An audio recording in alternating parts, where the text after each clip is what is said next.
Esther's Christmas Coat.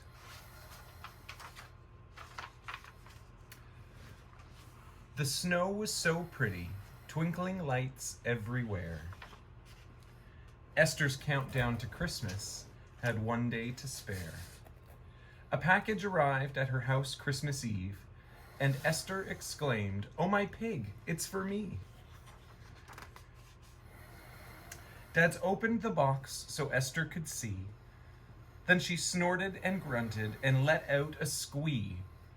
"It's a coat," they all said. "What a wonderful treat." Esther tried on her coat and she posed oh so sweet. How fancy she looked, a pig in a coat. But who should she thank?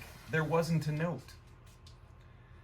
Esther walked through the snow in her coat that was new, asking all of her friends, "Did this gift come from you?" The cats shook their heads and the dog just said no, while the rest of the pigs said they wished it were so. It was then that she thought, none of them have a coat. It's not fair, it's not right, Esther quickly took note. So she looked at her calendar and planned it all out. We'll take turns with the coat, we'll just share it about.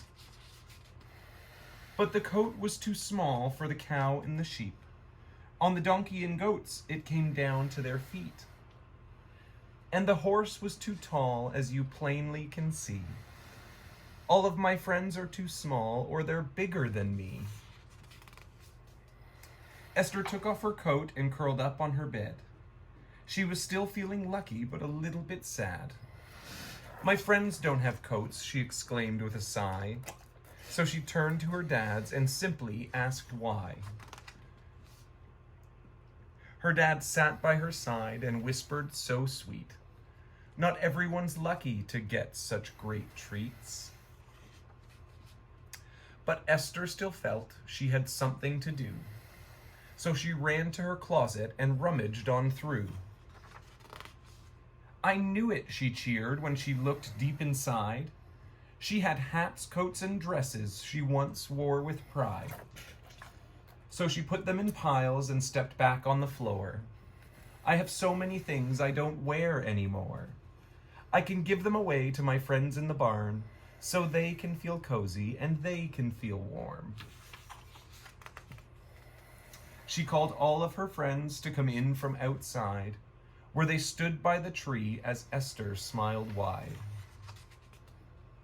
Esther gave them their presents, all packaged and pretty. She had wrapped them so quickly she almost felt giddy. "It's kindness that matters," she said, filled with glee.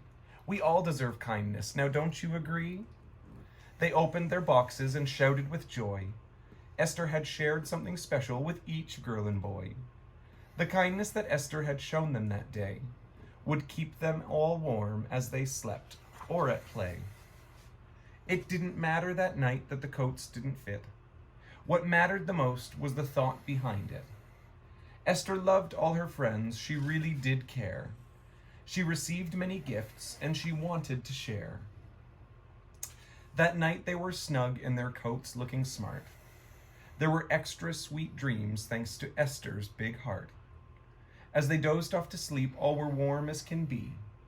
"Kindness is magic," said Esther. "Just try it, you'll see." Hey, baby girl. No, that's you, baby. That's you. Yeah.